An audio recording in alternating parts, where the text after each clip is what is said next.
Well, a pleasant good day to you and you and you, whatever part of the world you may be joining us today. We say welcome to Transforming Lives One at a Time. We are broadcasting from beautiful Tobago in the Twin Island Republic of Trinidad and Tobago. The program is aired every Saturday at 5:30 in the p.m. And of course, you could check out our social media platforms. We are on Facebook, YouTube, TikTok, and Instagram. Well, today we are going to be talking about suicide, the possible signs one can look for in a loved one or a friend, and how we can give that extra layer of support to family and friends. My guest today is Counselling Psychologist Karelle Daniel. No stranger to this program, I might add. Ms. Daniel is a counseling psychologist who has been in practice for over 6 years. She holds a master's in counseling psychology. Prior to this, she served for a period of 4 years as a trained and qualified social worker. When combined, she holds over 10 years of experience in providing social, psychological, and emotional support to clients in need of intervention.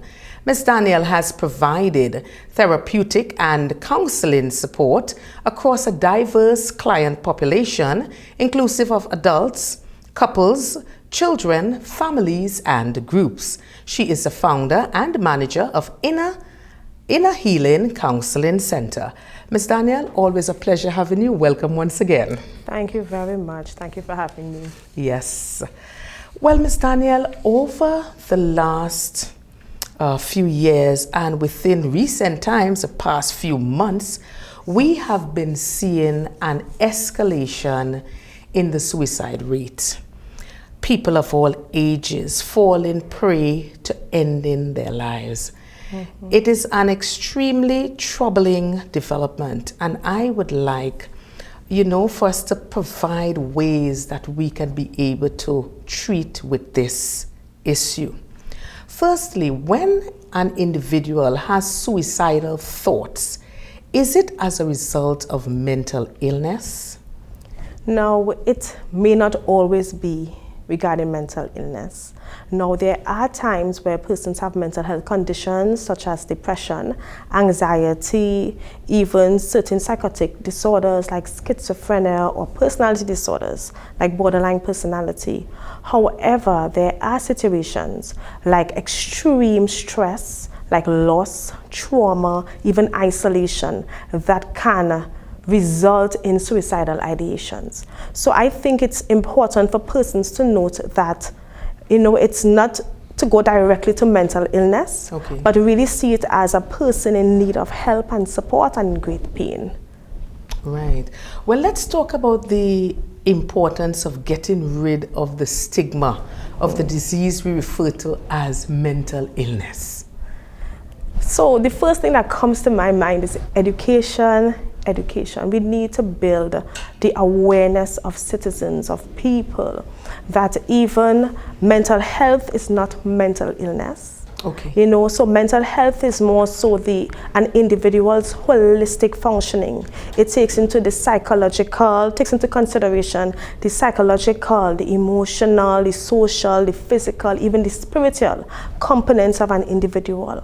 So it's really about being able to function in your day-to-day life, your general well-being, yes, right? And even for mental illness, this is where there's a diagnosable condition, and you need to meet certain criteria to be diagnosed with something, right? And I believe that this stigma, we are all, based on how we speak about mental health illness, that girl them mad, that man them mad. Yes. So it kind of alters the perception of seeking mental health support. And one thing I want to say is that I believe not only should the government, push that, but also we have influencers in our society. We have role models in our society. Yes. And some who maybe have experience in mental health challenges, that they can also come and, share their experiences and encourage others. And even for the youth to say, well, if this person can face these sorts of this sort of challenge that, Yes. you know, I can do it too. Yes, and it's very interesting because I was having a conversation with a young lady, and she was saying that, you know, many times you want to have a conversation with someone. You may be going through some kind of trauma, but a lot of persons give the impression that they have it all together. They are so perfect and they probably never made a mistake in life. They probably never made an out. And she said because of that, it is even much more difficult to have that honest, open conversation, because here it is, you are going through something and you are looking at this person and saying, wow, I can't even talk to them because they would not understand what I'm saying. So that is very, very, I think we have to work on that aspect. I agree. Too many times we are trying to, you know, appear as if we all have it all together. Some persons may look at me on the television and say, oh wow, she has it all together, she's on the television. No, I don't. No, I don't. I still have my struggles. Facts. Because we are humans. And that's the reality. We are all humans. That's right. That's right. Well, as stated previously, within the last few months, we have seen a spike in the suicide rate in the country. Yes. And even some other Caribbean islands that I've been hearing, you know, so many people are just dealing with so many issues. And specifically in this country, based on the statistics, we have a lot of males committing suicide. What does this say to us as a society? Is it that we are not seeing the writing on the wall that our men are in jeopardy? And I would say this on this program time and time again for my ardent listeners and viewers, that our men are in crisis. Just weigh in on that. The reality to me, based on what you just said, is that people are in pain. Yeah. And it's unfortunate that they don't feel safe enough to express themselves, be it with a family, be it with a friend, even with a counselor, professional. They don't feel safe. And in particular, with men, we grow them up, or they are nurtured. Let me not say that we grow them up, but they are nurtured in a manner to be strong. Right. Regardless of what you face, you know, you are the man of the house, or even if you don't even have a family, as a man, you have to get your act together. You have to make it appear as though you have it all together. And that in itself does not encourage them to seek help. And I believe we need to start normalizing the conversation about mental health, and, you know, bringing a lot of social awareness to what supports that we have out there. Yes. You know, and counseling is for everyone. Of course. And we have always grown up hearing, you're a man, you're not supposed to cry. So if a man is going through something traumatic, so why is he not supposed to cry? He is supposed to release his feelings and whatever, if he's going through a traumatic time. Why is it that we put the pressure on our men, and our men, they are supposed to be there for everyone else, but many times when you look at it, our men are suffering in silence. They are. And the mortality rate is higher for men because, remember, they internalize a lot. And you see a lot of them suffering from their heart and stroke. And it's really where we really do have to put emphasis on our men and allowing them to feel safe to share, because they too have a mindset. I don't want to go to no counselor. Because we hear it from the women that come and we say, you know, invite your partner to come. No. He doesn't believe in counseling. He would not come to this. So it's really changing the mindset and for them to see the effects of what a healthy mental health looks like. Yes. Ms. Daniel, also again, based on the statistics, I'm going based on statistics in many instances, a huge percentage of the males that are actually committing suicide are servicemen. And it is no secret that servicemen have very high stressed jobs. Yeah. And many of them may feel overwhelmed by work duties, managing, taking care of their homes. They may be the only breadwinner in the home, that kind of thing.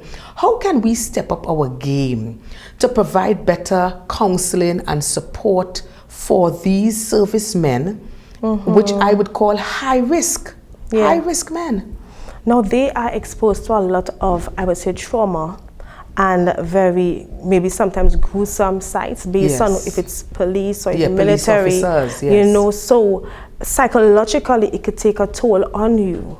And then even sometimes based on the shift system, it takes a lot on the body, it takes a lot on the mind. So all these things can compound into, you know, increased stress in the body and in the mind of our servicemen. I believe that the onus is really on the institutions that they work with in order to ensure that their staff receives that sort of support, be it with an EAP service, and you know, there are psychological testing just to make sure, because at the end of the day they even need to be psychologically fit to even carry firearms. Correct. So we have to ensure that our servicemen are cared for, not just to check, but to make sure that they receive holistic care. Not just health-wise, as in the physical health, making sure they're fit and they do their training. We also have to ensure that their minds are in a good place. Of course, because this is one of the concerns, and I will always call this gentleman's name on the program, the president of the Single Fathers Association, Mr. Rundle Fields. And this was one of the concerns, his major concerns, that with all these servicemen committing suicide, there needs to be more attention paid for the powers to be to really look, recognize, see what is happening, and put the necessary systems, the necessary mechanisms, and whatever it is that is being done currently. It means that we have to step up the game. So this is a call to the powers that be. These are high-risk men. Whatever is currently being done, we need to step up. We need to do better. We need to probably take a closer look and see exactly what is taking place, so that you'll be in a better position to implement better strategies to ensure that we have our men. Our men are very, very important. Very, very important. Ms. Daniel, I want to throw into the mix, and I am not very sure that a lot of persons recognize that post-COVID-19, how many persons are really still struggling. A lot of persons would have lost the breadwinner of the home.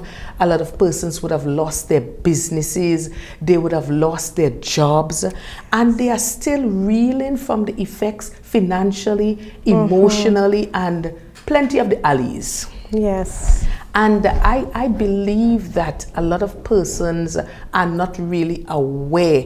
And because of that, they are not, you know, finding themselves in that position to offer extra support to these people. Just weigh in on that. Okay. And well, for persons that are in this unfortunate situation, social support is critical. Because although you may feel alone, I want them to know that they are not alone, that, you know, they can tap into maybe family support, friend support.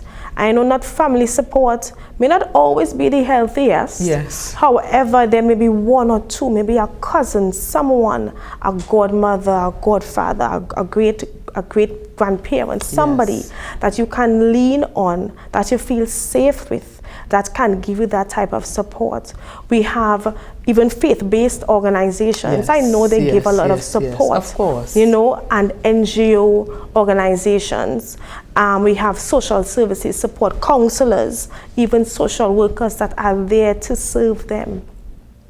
And you know, there is that image, you know, I don't want to go in because it now what to say, justifies my position or confirms my position, and I never wanted to be in this position. But sometimes, you know, we have to push the pride a little bit aside and recognize, okay, I'm doing this not only for myself, but for my children, especially if you have children in the midst. And I mean, yes, it could feel overwhelming and you feel burdened, but I want to encourage anyone that is there to seek those types of support and speak to someone. And you will probably hear it throughout this particular program. Speak with someone. Yeah, because a lot of persons, when they are so overwhelmed, they tend to see suicide as a way out. Well, let me just end it all.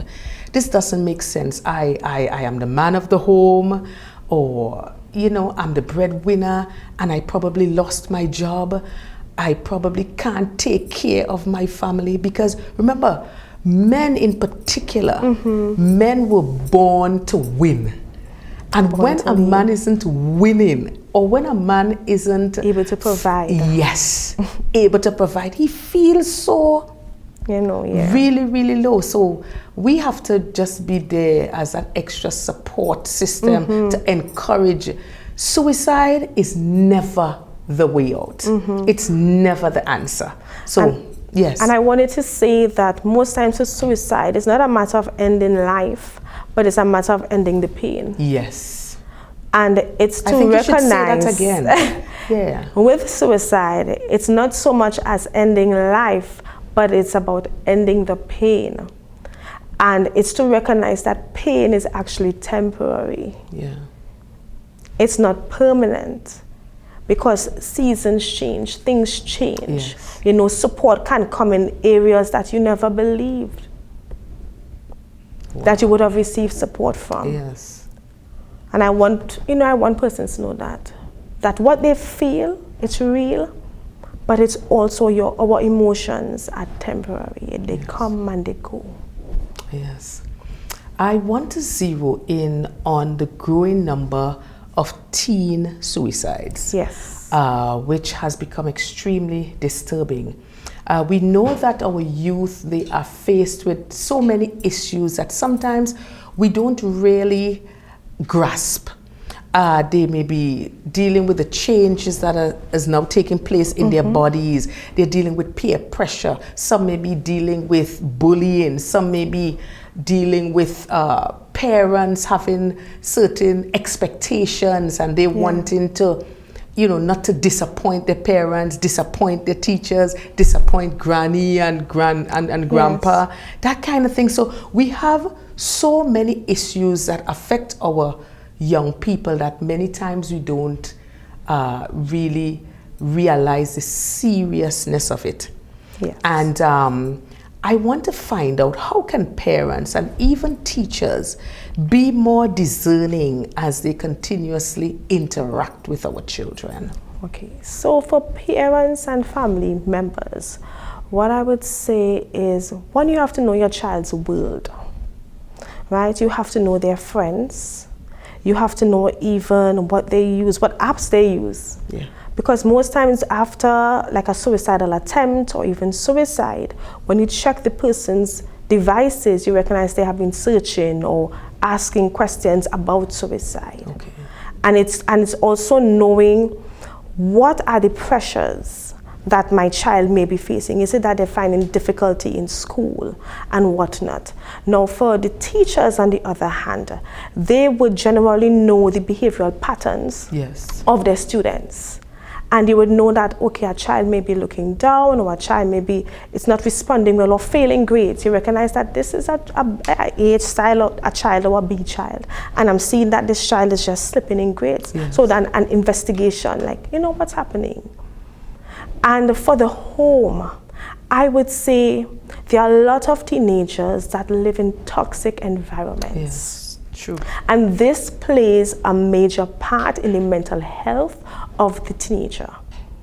And the environments may be one filled with a lot of argument or cursing and even shouting negative things at the teenager, which affects self-esteem and self-worth. And you're looking, and it affects their hope. And that's where the hopelessness comes in. Nobody loves me, nobody wants me, nobody pays attention to me. And I would say the parent-child dynamic needs to be one where a child feels safe. Yes. Even as a teacher, the child feels safe enough to open up, to you to share that something is wrong. Yes. You know, and even if you build on that, if you build on having that safe parent-child relationship, this is where you would be able to determine when moods are changed, right. When behaviors, okay, you're accustomed eating all your meals, what's happening? Right. Because you have a close relationship with your child. Yes, yes. You're able to see, I find it irritable, what happened? What's going on? What's going on? What's going on? All right, well, we're gonna stick a pin right there and we will be right back. Viewers, you're viewing Transforming Lives one at a time. Stay with us. If you're wondering where to find top-tier quality tiles and products to refurbish or renovate your wall, floor or pool, well, your worry is over. Come to D-Cells Tile and Ceiling Center, Store Bay Local Road, opposite the Bonnecourt Primary School, Tobago, where you will find porcelain, mosaic and ceramic tiles of the highest quality guaranteed. D-Cells Tile and Ceiling Center also stocks thinset, grout, tile cutters and yes, windows. Plus a friendly smile and service that's second to none awaits you. So forget the hassle and get all the quality tiles you need right here in Tobago at D-Cells Tile and Ceiling Center. Call us today at 460-8802, 639-8281. Opens Monday to Saturday from 9 a.m. Counselling Graphic Enterprise, Storby Local Road, Crown Point, Tobago, for a variety of quality printing products, including banners, posters, jerseys, flyers, and more. Graduation packages, get customized grad bags, mugs, newspapers, and the list goes on. Powerlink Graphic Enterprise, open Monday to Saturday from 9 a.m. Call 269-6996. We create ideas that inspire. Are you having issues with your vehicle overheating? No worries. Check out Graham's Radiator Service for sales and servicing of radiators, installation and flushing, pressure testing, gas tank recoating, and all your radiator needs. Check them out at Philadelphia Trace off the Plymouth Main Road in Marys Hill, Tobago, seconds from the Wim Anglican School. Call 639-1094 or 299-3097. Open Monday to Saturday from 8 a.m. Welcome back, viewers. Today we are talking about suicide and my guest is Karelle Daniel and she's a counseling psychologist. Well, just before the break we were talking about how parents and even teachers can become more discerning as they continually interact with the children. So just continue on that vein. Right. So what I wanted to add was in terms of even the parents having a good relationship with God. That's a critical key in discerning, you know, more of your teenagers. Because there are things that you wouldn't know. Unless, you know, sometimes God will be like, hey, go and have a conversation with John. Right. Or go and check John's book bag. Because he may have written something in the bag. So I would say a good relationship with God is also key in managing and working with teenagers as well. Right. So that is very, very important what you said. That interaction, that ensuring you know your child, because sometimes a parent might get called into school and they say, well, your child did this or was accused of this, and the parent would be, no, that's not my child. But it probably may be the child. Because they have different personalities in school as opposed to home sometimes as well. Of course. I say sometimes if we really have, you know, like those body cameras, without these children knowing, you would never believe that these are your children. Correct. So we can't be naive. Yes. We cannot be naive. I want us to delve into behavioral patterns that would sometimes change when an individual may be on the brink of taking their life. What can we look for? I know it's not always possible, but what can we look for? We can look for noticeable changes in mood and behavior. Withdrawal from friends, withdrawal from activities. You're trying to call them, oh no, I'm not climbing today, I'm not up to it today. And you realize it's going on for a while. This is not the jovial person that are accustomed going out. Sometimes some persons may start giving away possessions. Okay. Start giving away possessions, or even making preparations for the children, the care of the children. You recognize they may be conversing, well, if anything happens to me, I want you to take care of so by so I'm putting things in place. These are some behaviors that you would see. Even aggressiveness. Some persons may just become may become irritated, irritable, aggressive. They express feelings of hopelessness. It doesn't make sense. Why am I here? What is my purpose? I think that if I'm gone, nobody would miss me. Is to look out for these subtle cues, especially when the behavior pattern has changed. Drastically. Even the sleeping patterns, the eating patterns. You may say even physically, their homes may change. You might see a lot of dark colored curtains. Okay. And there is almost like more gloom. You may experience more gloom in the environment. Right. Like no, it's too much a light, so they only just want, dark spaces. Wow. Okay. So at least we have an idea of some of the things that we can do, because there are some suicides that take place. It's like a total shocker. No signs, no exhibiting probably depression, nothing that would indicate that this person is going through something. And I think these are the ones that are really, really, really, all are painful. Yeah. But the ones that up till yesterday, we were talking and laughing and we were planning this trip, or we were planning to go to camp or whatever it is, and then all of a sudden, bam. Now, there are visible signs, and then there are internal signs. So they may not display visible signs, meaning that you could see the changes, but internally, based on their thoughts. Okay. So they mask very well. Wow. So they will come and they will show up at work, they will laugh because they are acting roles. Okay. You may call them to go out and lime. Yeah, come in, and they will do that. But from the moment they step back inside their home, in the comfort of their homes, it's where all the distress comes and the overwhelming feeling comes, and the thoughts is, nobody cares about me. They probably maybe using me, and it's all these negative cognitions that they may have. I mean, what people call distortions as well. Yes. Right? And it's a mask that they have. But internally, they are like literally dying inside. Wow. Yeah. So my question, because, when a loved one or a co-worker or a friend takes their life, the grief is overwhelming. Yes. I want us to speak about the difficulty of coming to grips with the fact that your loved one has taken their life. And the lingering question always, what could I have done? Why? How didn't I see this coming?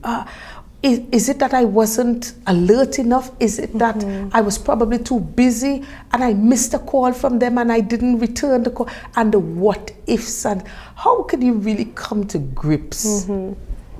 Now, that type of grief, it's really unique. And, persons would feel intense emotions, maybe of shock, of anger, disbelief, confusion. Yes. You primarily see confusion or guilt. And those questions like, how could I not know? How could I not see?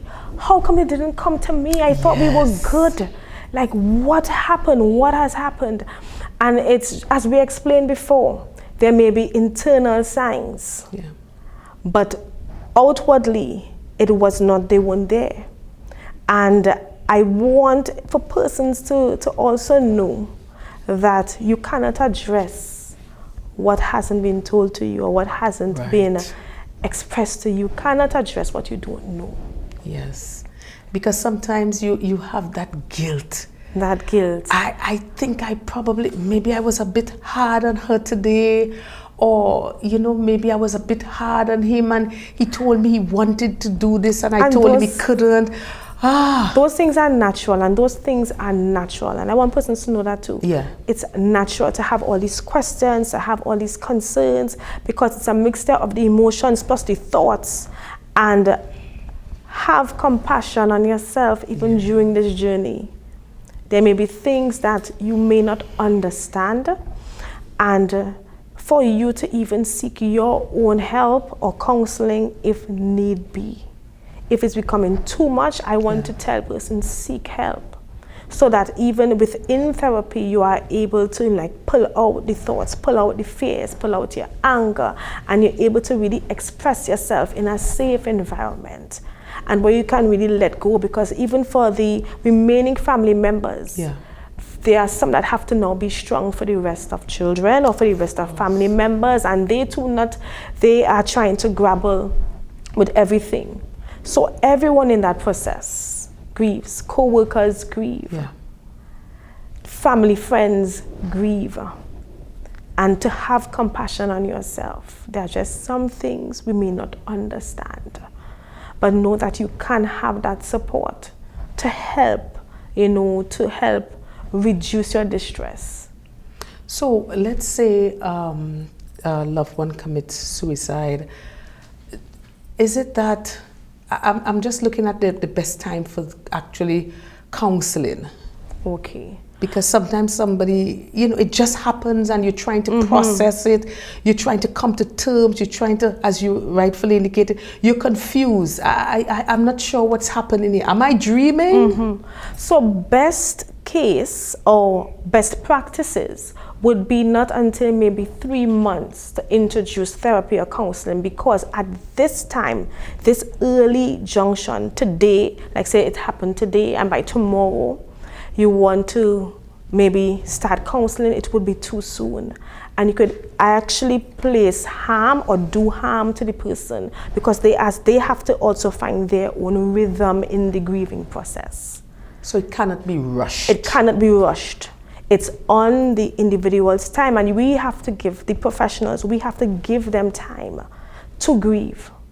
Because even in the immediate, they are now trying to prepare for a funeral. Yes.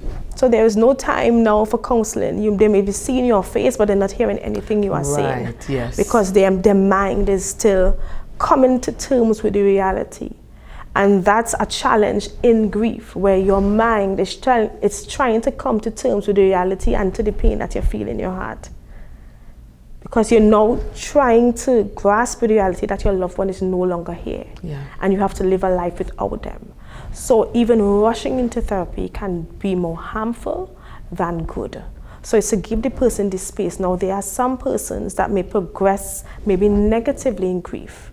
And you just be mindful, you just monitor, have family and friends monitor, check in, do those check-ins. And even as a counselor, you could check in, but it's not to go into no heavy therapy. Okay. And I'm thinking, because sometimes as human beings, we could be so insensitive. Yes. Something like this would have occurred, and you hear so many different things, and the family is trying to grapple with the reality, something that most times have taken family members by surprise. Yes. They were not expecting it. They were not looking for that. And then you have other persons saying things and let's talk about that aspect. How can we, I don't even know the question to ask you.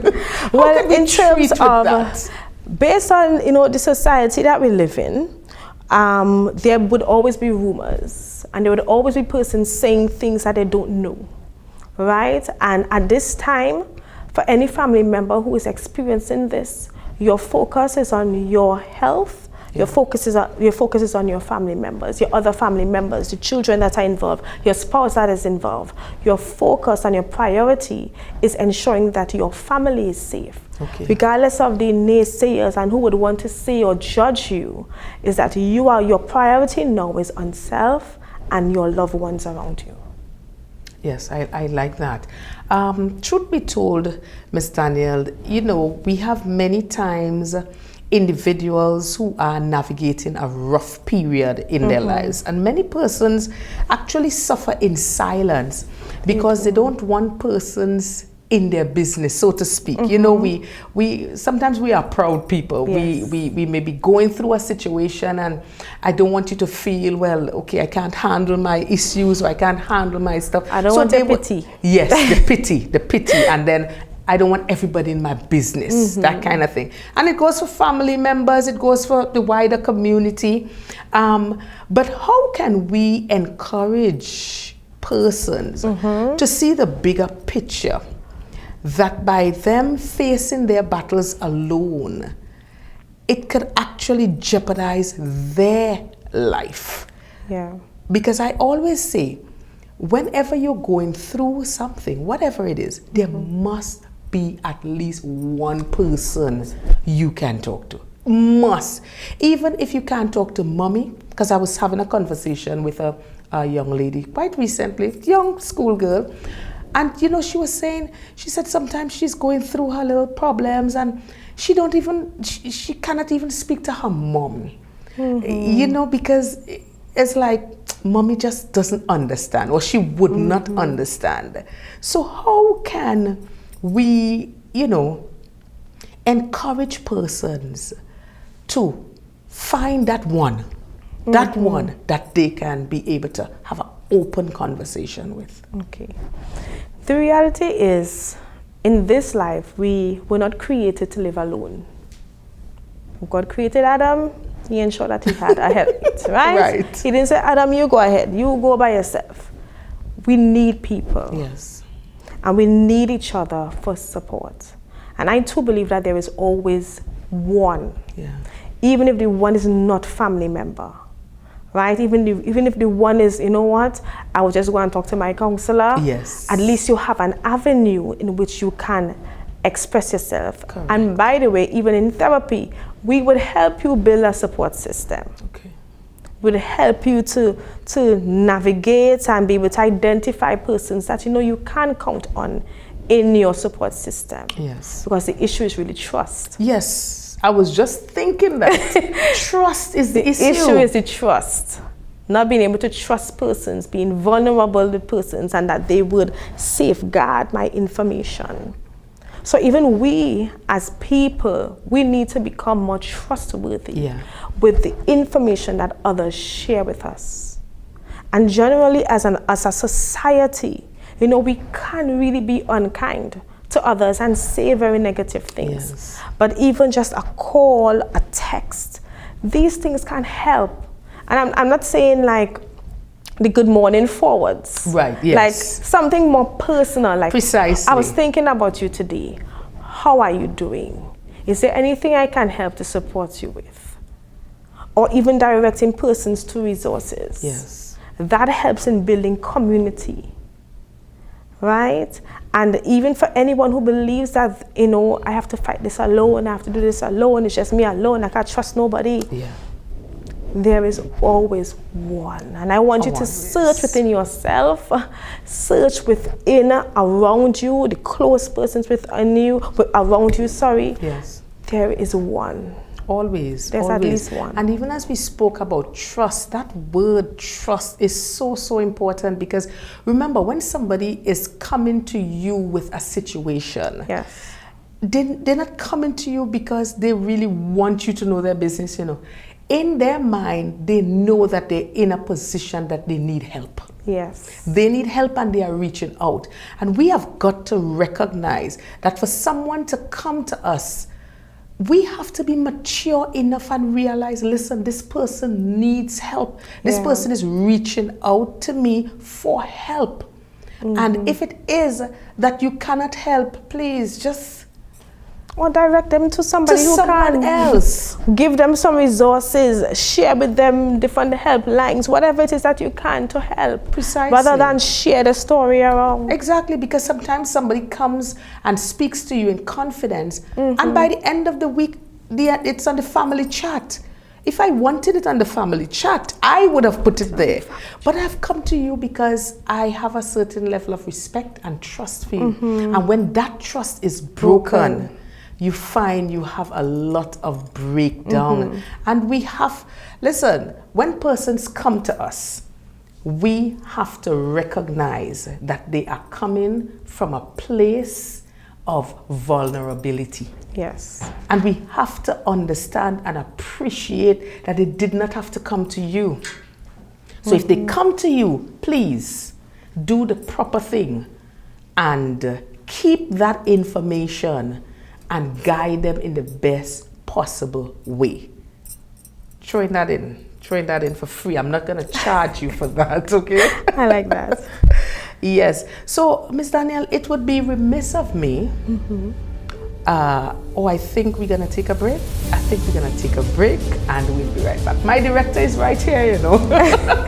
When he finds me going on and on, he comes and he stands there and just as a reminder. Thank you, Mr. Director. We're going to take a short break and we'll be right back. Stay with us. If you're wondering where to find top-tier quality tiles and products to refurbish or renovate your wall, floor or pool, well, your worry is over. Come to D-Cells Tile and Ceiling Center, Store Bay Local Road, opposite the Bonnecourt Primary School, Tobago, where you will find porcelain, mosaic and ceramic tiles of the highest quality guaranteed. D-Cells Tile and Ceiling Center also stocks thinset, grout, tile cutters and yes, windows. Plus a friendly smile and service that's second to none awaits you. So forget the hassle and get all the quality tiles you need right here in Tobago at D-Cells Tile and Ceiling Center. Call us today at 460-8802, 639-8281. Opens Monday to Saturday from 9 a.m. Counselling Graphic Enterprise, Store Bay Local Road, Crown Point, Tobago, for a variety of quality printing products, including banners, posters, jerseys, flyers, and more. Graduation packages, get customized grad bags, mugs, newspapers, and the list goes on. Powerlink Graphic Enterprise, open Monday to Saturday from 9 a.m. Call 269-6996. We create ideas that inspire. Are you having issues with your vehicle overheating? No worries. Check out Graham's Radiator Service for sales and servicing of radiators, installation and flushing, pressure testing, gas tank recoating, and all your radiator needs. Check them out at Philadelphia Trace off the Plymouth Main Road in Marys Hill, Tobago, seconds from the Wim Anglican School. Call 639-1094 or 299-3097. Open Monday to Saturday from 8 a.m. Welcome back to Transforming Lives One at a Time. Today we are speaking about suicide. And I'm here with Counselling Psychologist Karelle Daniel. Well, Ms. Daniel, it would be remiss of me, even as we start to bring the curtains down, if I didn't speak about how as a society we can be so very judgmental at times, you know, and I know persons viewing now will say, yes, I know you will agree 100% because it is the truth. And someone may be reaching out for help. It may be a cry for help. And sometimes we don't have all the information to put everything together. But the kind of harsh responses and the comments, and of course, especially with the advent of social media, that you put it out there and persons will say exactly how they feel, and that's fine. But you have to remember that it's other human beings like yourself you are dealing with. And what may be an easy feat for you may be something very difficult for me. Correct. You may have all the kind of confidence, self-confidence in the world. You may have come from the background that your parents always told you, Karelle, you can make it, you are successful, you were born to win, all these kinds of things. But for me, it might be something different. And my parents may have told me, you just like your father, you could never do anything good, and these kind of things. So we have to understand that we all come from different backgrounds. Yes. And as a society, I believe that we need to be more caring, because we have to understand that different persons go through different traumas, different trying times. And many times when they are in a precarious position and something like this comes up, it can be the thing that can push them over the edge. Yes. And I want you to talk about that. How can we be more sensitive? How can we be more empathetic, be more caring, be more concerned for humanity? It's our brothers and our sisters. Yes. I'm not saying that sometimes people don't get themselves into their own problems, but it is what it is. How can we help? Now, the truth is, yes, we live in a very sometimes unkind world. Yeah. And I too would see the comments online. I'm like, what? They're dragging this person to the ditches. And I'm like, why do we have to be so aggressive? Yeah. You know, why do we have to be so unkind? It's not even like supportive criticism. Yeah. It's like, we live in a meme culture, so everything is a meme. And person's distress is not broadcasted. Yes. And that really can be very harmful to the psychologic well-being of a person, right? And to show empathy, to show care, I want to encourage persons, even the way you speak to others. Yeah. We need to change the way we speak to people. Just simply saying, I am sorry that you are going through this, or can I give you any support, or just directing them to resources that can help would be beneficial, not dragging them down, because you have no idea if this person is able to withstand all these negative things coming at them. That's it. And not everyone could say, well, I don't really care what you're saying. I know I still good, or even just, you know, maybe a hairdresser now coming out and they do a braid and, you know, they're showing the hairstyle and persons will tear it to shreds. Instead of giving, okay, maybe you could try this technique instead of that technique, and then you see all the memes. And as an individual, that hairdresser could say, you know what, I'm done. Yeah. I give up. Maybe the person really does have talent, just need to, you know, to practice on the skill. So we need to be mindful on what we do and how we help uplift others. And it comes from our internal happiness, you know. Yeah. If we are unhappy within ourselves, we probably would find it very easy to tear down somebody else. So I would look at, okay, what is happening with you? If I see someone being unkind and lashing out that type of, say, aggression towards someone else, I would look at you rather than look at the other. I would call the victim. Yes. You know, so we have to first check ourselves. Is what I'm doing, is it going to bring peace? It's going to bring upliftment? Right. Is it going to help? Or am I doing more harm? Okay. So we first have to check us even before we respond to others.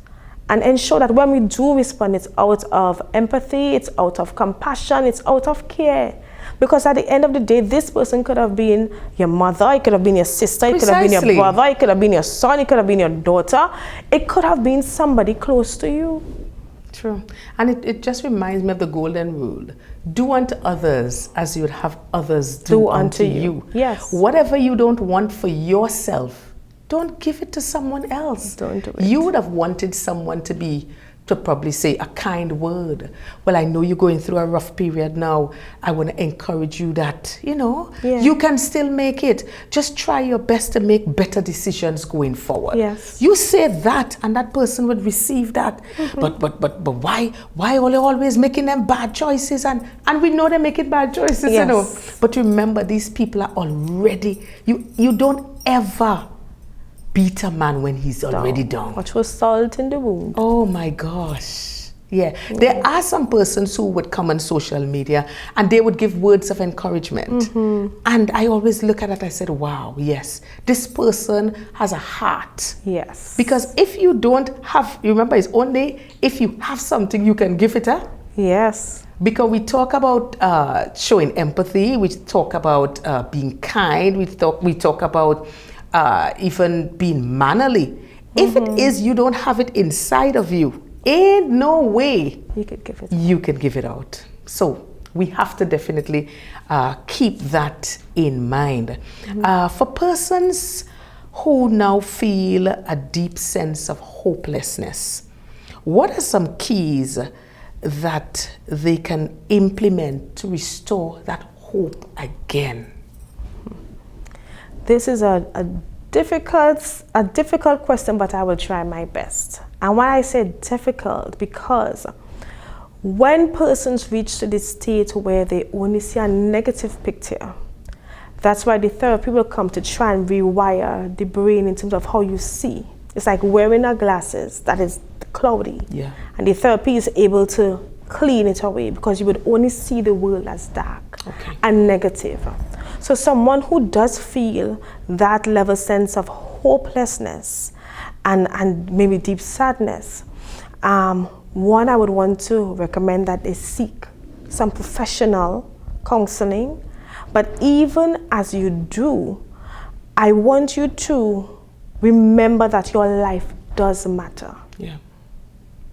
Right? And that I personally believe that for every one of us on this planet, we all have a purpose. Yes.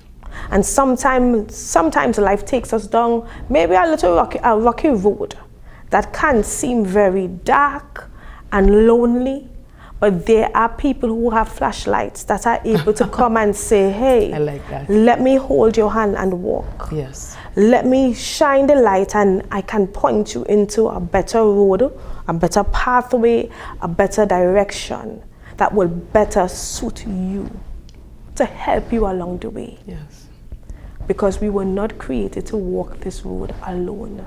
And that there are gifts inside of you that people are waiting for you to start. There is talent inside of you. If you really think about it, there is talent in you that needs to be birthed, that needs to come out, that the world is waiting. And although the circumstances look very grim, that there is hope. There is hope, and there is somebody waiting to listen to you. There is somebody that is willing to be open to talk to you with no judgment. There is that one person that you can reach out to. Even if it's just to say, I am not okay.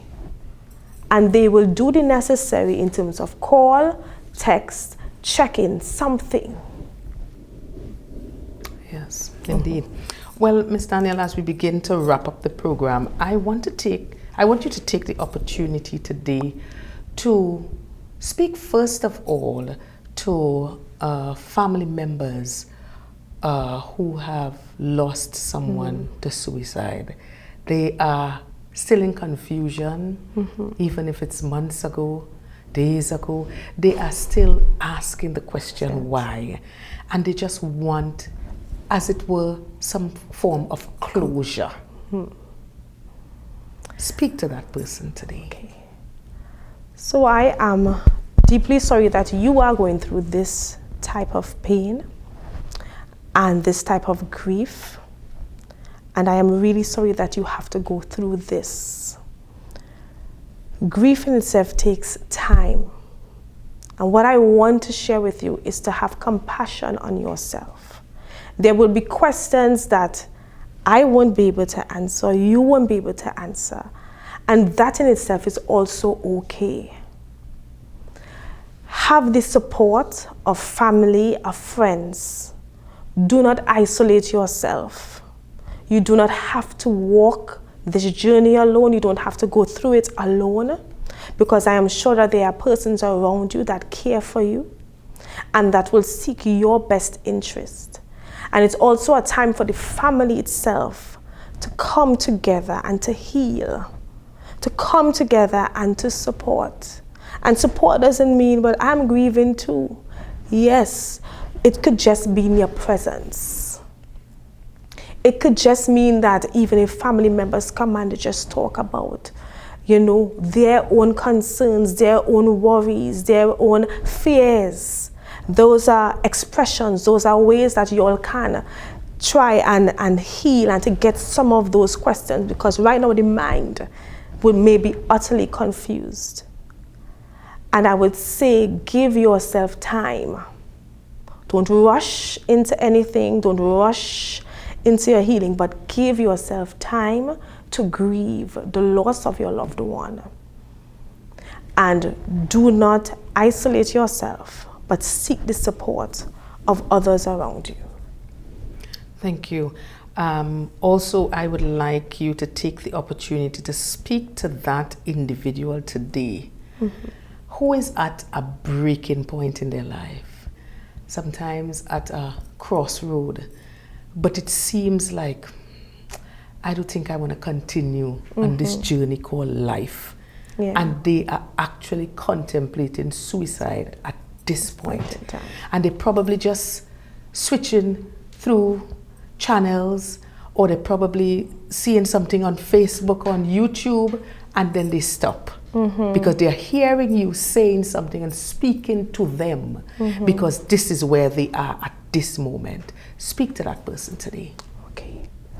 I will say directly that your life matters. And you need help. You may need immediate help. And even at this time, I'm going to call some numbers because I walked prepared because of the topic. I walked with numbers that you can call. These are hotline numbers, suicide hotline numbers that you can call. And you can even go back on the replay and get them again. So for the National Suicide Hotline, this is a 24-hour hotline. It's 800-COPE, which is 800-2673. Then there is the Lifeline support. We have 800-5588. That is the B Mobile number. They also have 866-5433. That's the Digicel number. And 220-3636. That is their Flow number. And even in our Tobago space, 211, that's our emergency services. They have direct access to our emergency services. If at this moment you are contemplating suicide, you need immediate intervention. And you can dial 211 in the Tobago space. They will de-escalate the situation as well, dispatch the emergency services to you. And I urge you, I may not know you, but I care for your life. And that is why I do what I do. I care for your life, and there are others that care about you. At this time, you may not be feeling like you may be feeling like you are alone. But I am here to say you are not alone. And I will say, please call one of those numbers. Someone will talk with you. Thank you. Thank you so much. I don't think anybody could have said it better. I don't think anybody could have said it better.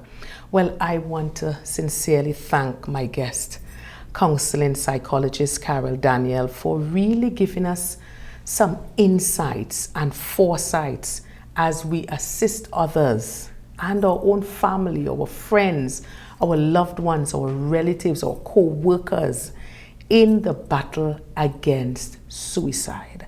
And I say the battle because suicide is something we have to fight vehemently against. We have to fight against suicide. Ending your life is never the answer. It may appear as a way out, but it's never the way out. So I want to encourage you today. Take the advice from Miss Daniel and live.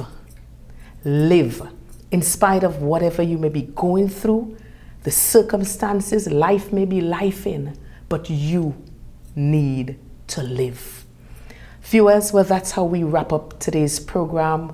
We have been talking about suicide, and I know that is a very troubling topic, but we needed to get into it. We needed to get into the nitty-gritty of it. I want to encourage you today, wherever you can encourage someone, do that. You may be able to send a text, a message, just a phone call saying, how you doing? How are you doing? Really, how are you doing? Because as a society, sometimes we have gotten so busy that we just thinking sometimes me, myself, and I, my family, my needs, what I need. But take the time out today to think about someone else. Someone else might be on the other end of that line waiting for a word of encouragement. As usual, I leave you with the definition of transformation, which is an internal shift that brings us into alignment with our fullest potential. Hey, we've got this. See you next time.